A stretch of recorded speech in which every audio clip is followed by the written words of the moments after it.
Welcome to Issues and Answers with your host, Diane Kinderwater.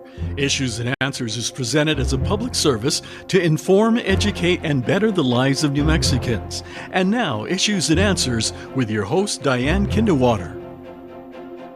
Welcome to the program. I'm Diane Kinderwater. To write or not to write? That's the question. And if you write, you want to write about things that are thrilling, about sabotage, about break-ins, intrigue, mystery, CIA. Do you want to write about that? Maybe if you know about it, you want to write about it. And if you do know about it, are you going to choose to write a fiction or nonfiction? Now, nonfiction to me seems like you have to do a lot more research, and you better make sure it's a lot more accurate in your research, because I'm thinking you could be sued if you say something about the CIA that isn't true. So then you might want to take the other choice. I'll write a novel. I'll write something fiction. I know about the CIA. I know about sabotage. I know about mind-controlling drugs and the government involvement in that. And then you might want to take that route. Let's write a novel. Well, that's exactly what my guest did today. And we're going to talk to Dr. Alan Diehl. He has written Kidnap Marilyn, the daring scheme to save her. Now, did they save her? Oh, no, I think, as you know, she died and supposedly of a drug overdose. Well, we're going to talk to Dr. Alan Diehl, the author of this fiction book, to find out what maybe could have and what maybe should have happened to save Marilyn Monroe. It's very intriguing. The book is very intriguing. There's some things that are called facts in here that Dr. Alan Diehl will tell you if they are facts or not. So if you ever really wondered what happened to Marilyn Monroe and why did that happen, please stay with us as Dr. Alan Diehl will tell you his side of the story. Right after this, stay with us. The National Education Association of New Mexico, a union of teachers and school staff, believes every child deserves to learn at a school that inspires their imagination, cultivates their curiosity, and ensures a fulfilling life. Public schools should provide all our students with small class sizes and one-on-one attention. NEA New Mexico asks you to join us so together we can end the teacher and staff shortage and invest in our public education system once and for all. Sponsored by NEA New Mexico. Welcome back to the program. I'm so pleased to have Dr. Alan Diehl, the novel of Kidnap Marilyn, daring scheme to save her. It is a novel. It is not a book of nonfiction. But there's some truth in it, I guess. So, Dr. Diehl, thank you so much for being part of the program. Diane, thanks for having me. And people that want to be writers, certainly in my case, I started out writing technical books. I've written hundreds of articles about things like plane crashes. But when I was with the government, I was an investigator. Investigator of plane crashes. Of plane crashes. But some of the investigations I went on involved, frankly, CIA and FBI people. And I can talk a little bit about that, but I kind of got used to being exposed to what goes on in the deep state. And much of this was done during the Cold War. And what's the deep state? For those of our viewers who are born after the 60s. Yeah, I know that term didn't exist, I don't think, back in when I was working with them. But, you know, I'd do things where I had to borrow an airliner, and afterwards I'd say, how did you get the airliner? And they said, oh, it belongs to the CIA. Okay. So I was dealing with them, and one of my encounters was a former FBI agent, and this was after Jack Kennedy was assassinated. And at that time, Marilyn had died, of course, a year or so before. And I asked him, and I felt hesitant to do this because I knew he was a big shot FBI guy. He was on Hoover's staff in Washington. And I said, you know, would you want to tell me anything about the assassination? Of course, he had actually left the agency at that time, but he said, we screwed up, the Secret Service screwed up, it should never have happened. And this is the assassination of John F. Kennedy. John F. Kennedy. Which was November 22nd, 1963. Yeah. November 22nd, 1963. Absolutely. And she died a year before. Just a year before. And there was a relationship, which you're going to talk about the two of them. And as you see in the cover, we have John F. Kennedy, Marilyn Monroe. And Robert Kennedy. So You were involved in the CIA and the FBI, but you're saying that, and we know by historical accounts that Oswald shot Kennedy, but you're saying? I wasn't asking him about the details on the assassination because, first of all, he couldn't have told me anyway. But he said, I knew Jack when he was a junior senator from Massachusetts. I worked with him. And I also worked with Robert Kennedy when he was a lawyer on the anti-crime committee. And he said Jack was really a great guy. But heaven help us if Bobby Kennedy ever gets elected. And of course, that kind of took me back. And I said, he was just voted Father of the Year. We knew, he said, we knew about their girlfriends. They both had women. And I'm not talking about that. He said, but Bobby didn't have the integrity that Jack did. And this was an FBI agent telling you? Yeah, that worked with Robert Kennedy. Okay.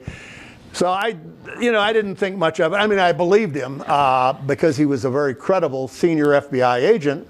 And he said Bobby would do things like plagiarize reports and take it to senior chairman of committees. And he said he didn't have to do that. Meaning his staff wrote them? The FBI did the investigation, and Robert Kennedy would put his name on it and imply. But isn't that something typical? No. Well, yeah, but you don't imply that you personally did the investigation. The report said the FBI, they were spying on the mafia. So he was taking the FBI's 8 names off, putting his name on, and kind of a sleazy thing to do. But so I didn't have any involvement with the politics in Washington, so I never thought much about it. But then in recent years, it came out that, particularly after Marilyn sang that famous song, "Happy Birthday, Mr. President," tongues began to wag that maybe there was something going on between the president and Marilyn Monroe. So, and I looked that up on YouTube after I've read your book about, we've all heard it, her breathy voice, happy birthday to you. So, after that was in 1962, correct? His birthday. I mean, yep. She sang. May 19th, 62, as I recall. And she died less than 3 months later. Exactly. So, what are you saying, Al Diehl? Well, I should also tell you my wife grew up in Hollywood. Not grew up, but she was in Hollywood during that era, and she saw some what we now call Me Too incidents. So I began to wonder maybe if there isn't some truth about what people are saying about the Kennedys. Now, there's been over 600 books written about Marilyn since her death. There was only 6 written when she was alive. So I thought I'd try to write a fictional book. First of all, I wanted to do a lot of research because the popular theme, and it's been confirmed by her housekeeper, Marilyn's housekeeper at the time, said Bobby Kennedy, she died August the 4th, 1962, and Bobby Kennedy and Peter Lawford, the brother-in-law, were there in the house the night she, quote unquote, died.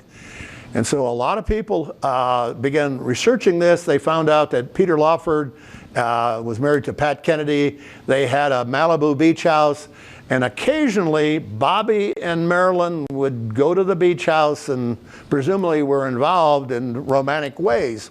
Now, here's Diane, the thing that shocked me when I started researching the book. Marilyn Monroe was an invention of Norma Jean Baker. She was actually playing a character in the movies. This lady had an IQ of 140. And she was very interested in things like civil rights and geopolitics. And so while she was romancing the 2 Kennedys, she would ask them about nuclear testing. She would ask them, and apparently they volunteered things. This is in other nonfiction books, which I put in mine. Apparently they told her about the plans to assassinate Castro. The problem was Marilyn was on drugs and sometimes abused alcohol. So she would tell girlfriends this. Now, what Marilyn didn't realize is that J. Edgar Hoover and the CIA were bugging her house. They were bugging her psychiatrist's office So when she would talk about these things, these highly classified things like UFOs and plans to kill Castro, and even they reportedly told her that we were thinking about nuking the Chinese Communist atomic lab and hoping they'd think it was an explosion. Well, the Pentagon talked Jack Kennedy out of that. Now, Alan, you're going on, which is great. A lot of this is in the book. What of this is fiction and what is nonfiction of what you're saying, especially romancing the Kennedy? We know she's saying happy birthday to the president, but you're saying, and you have it in your book, but this is a nonfiction book, it's a novel, but what is supposedly truth here? Okay, there are several nonfiction books that talk about the romance between Jack and with Bobby Kennedy and Marilyn, and I use that information in the book. Most of it I thought was quite credible.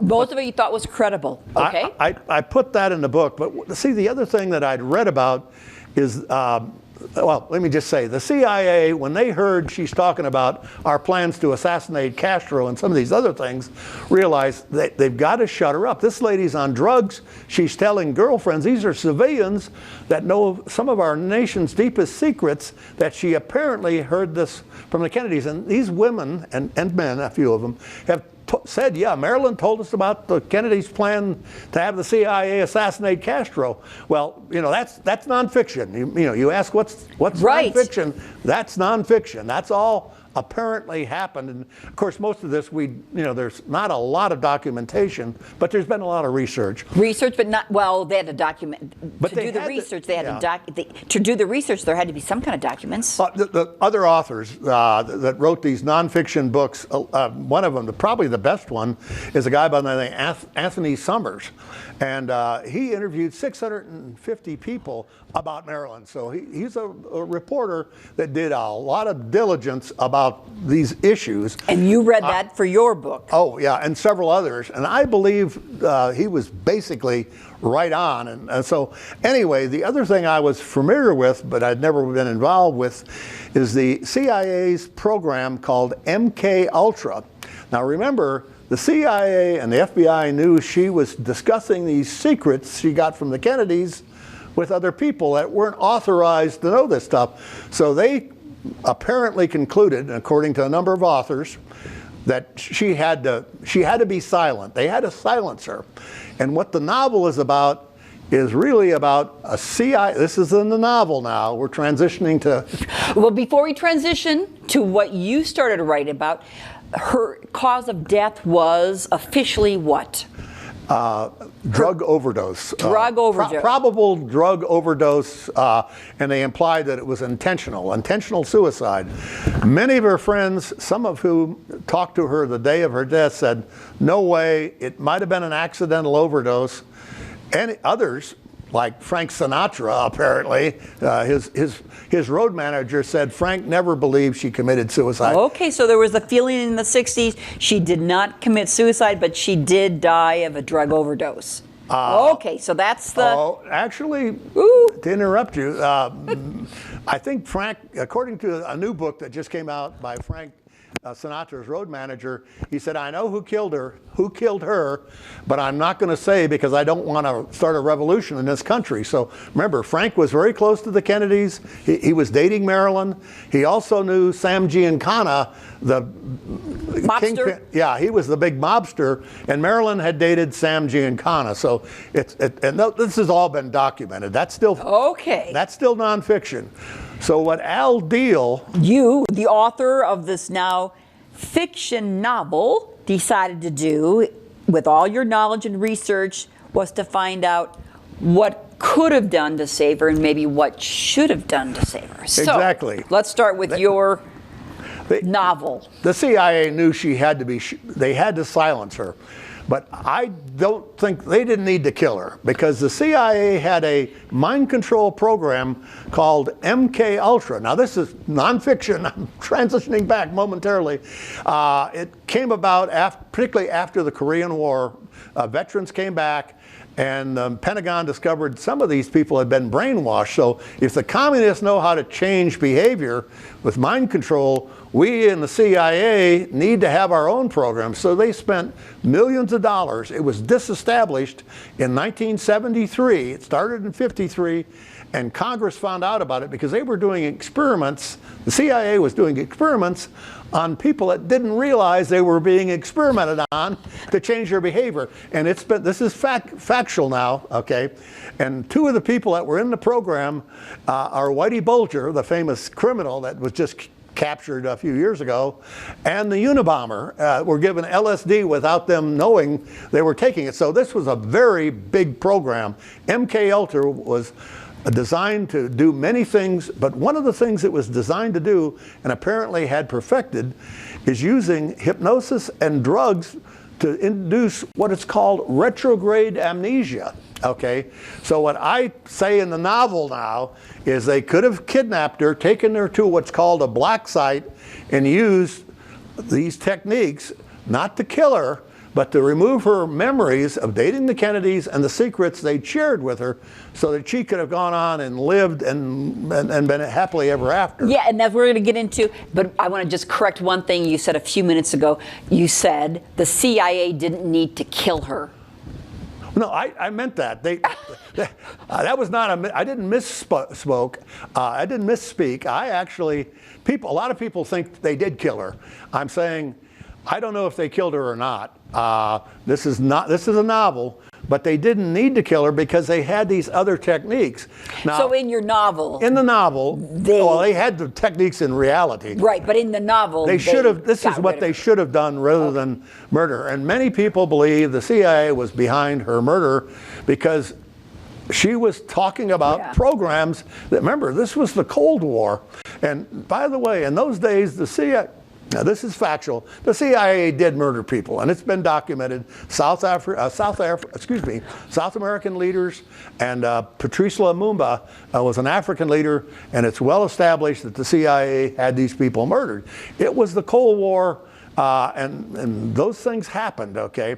Now, whether or not they murdered her, I'm not saying they did. I'm saying they didn't have to because they had these other techniques that they certainly should have tried, and that's the essence. And that's what's in your novel. And exactly. I got a kick out of it because a lot of this is based in New Mexico. So, Al, now we're getting into your novel that Marilyn, instead of being killed in your novel, which is fiction.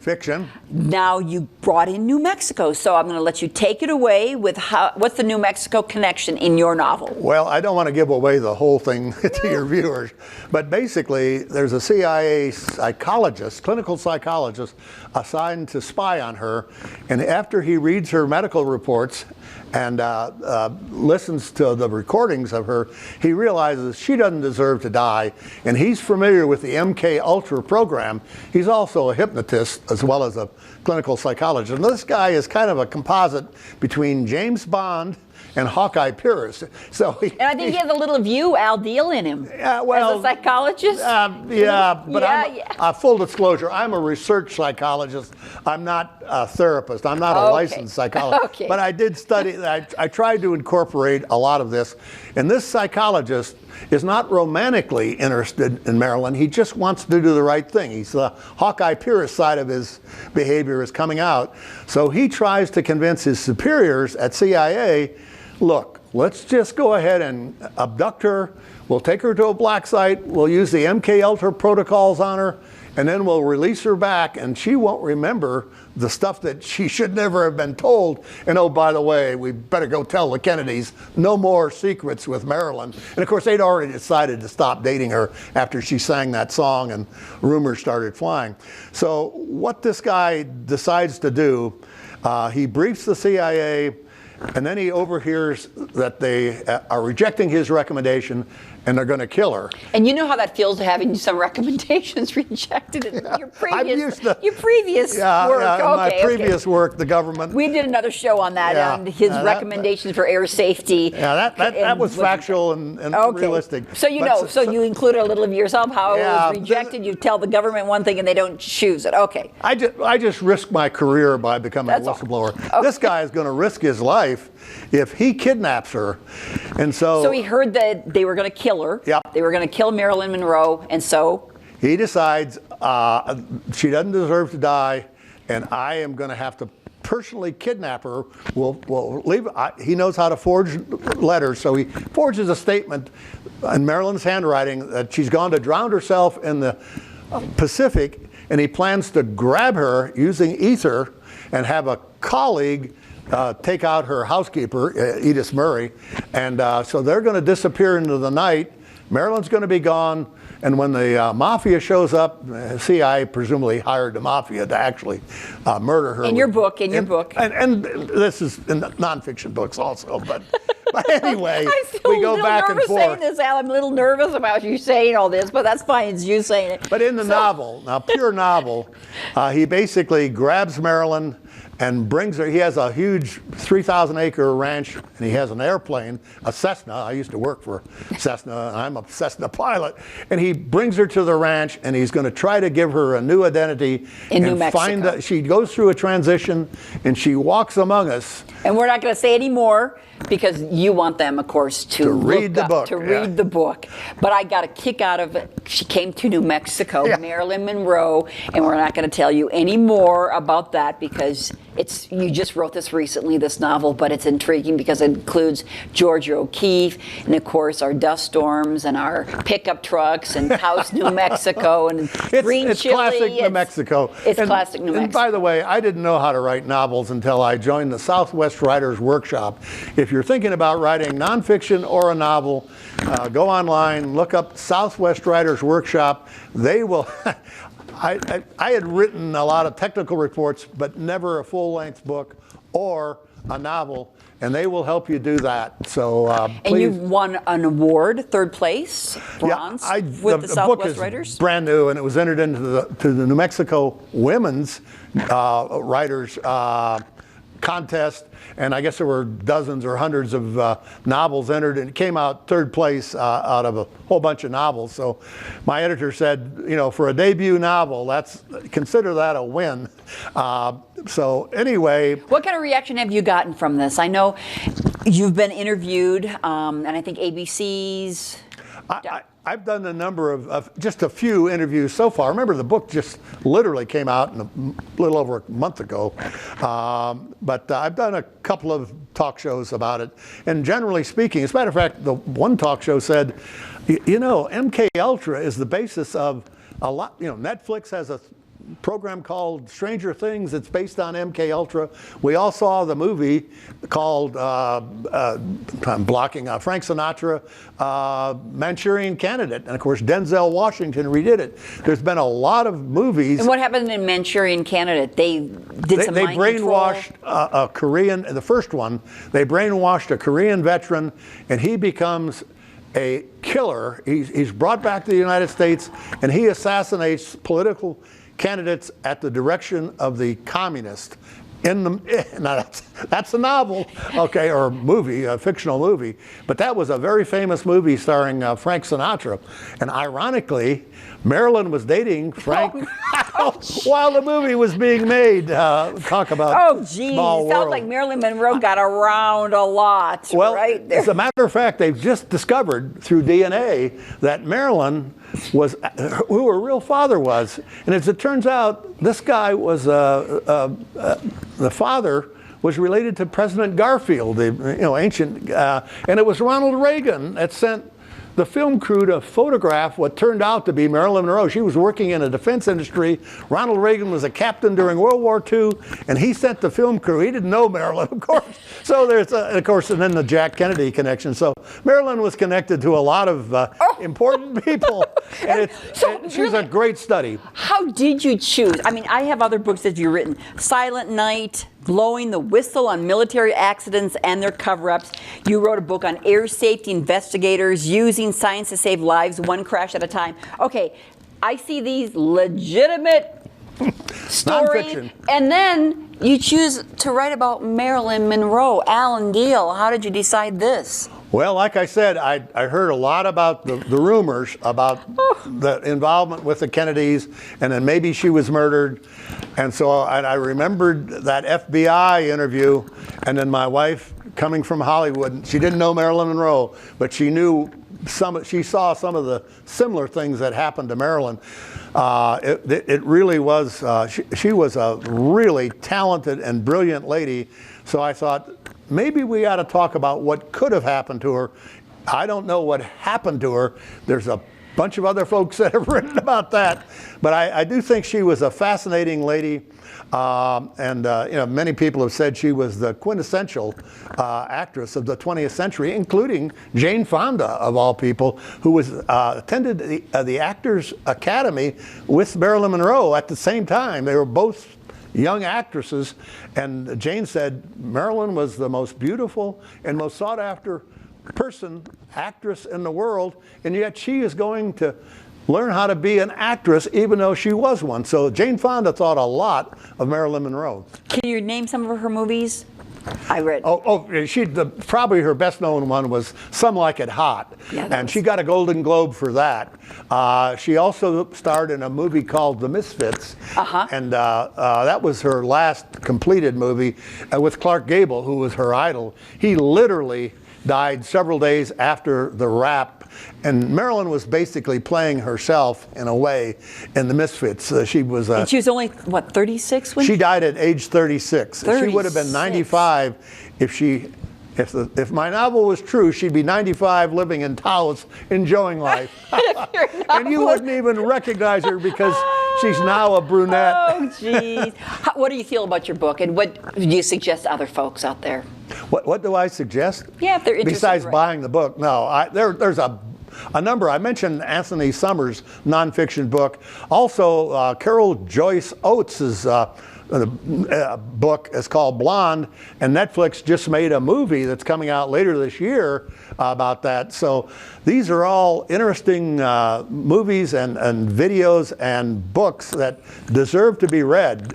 Carol Joyce Oates got a Pulitzer Prize. And what's next for you, Alan Diehl? Well, I'm a guy that was in the wrong place at the right time, and my next novel is about the Cuban Missile Crisis. I was briefed by generals when I was in the Air Force on why the invasion of Cuba never took place during the Cuban Missile Crisis. Jack Kennedy was smart enough not to do that, but these generals told me what happened. And is this going to be fiction, nonfiction? Is it going to be a novel? Much like Marilyn, it's based on nonfiction, but it's going to be a novel. Okay. And that was about how the world almost ended. That's nonfiction. Okay. But they didn't invade Cuba, and we didn't know that the Russians had over 100 tactical nukes. When is that going to come out? That should be out later this year. Very good. And it's called Armageddon's Angel. It's all about a lady in Cuba that prevents World War III by stealing. Is it Marilyn Monroe? Okay. No. It's a Cuban. Alan Diehl, thank you so much for being a part of this program. Thanks for watching. We'll see you next time. Bye-bye. Thanks for having me. In the Army National Guard, family means everything. Our parents, they were really supportive that all 5 of us would join. I got my education because of the Guard. I got to travel a little bit and experience a whole different culture. It helped me get my job, helped me pay for my house. Being part-time really helped because I could have some opportunities that were still in education. Serving part-time in the Army National Guard instills pride that you and your family will share. Visit NationalGuard.com to learn more about part-time service. Issues and Answers with your host Diane Kinnewater is presented as a public service to inform, educate, and better the lives of New Mexicans. To comment on today's program or to purchase a copy of any Issues and Answers program, visit sunbroadcasting.org or call us at 505-345-1991.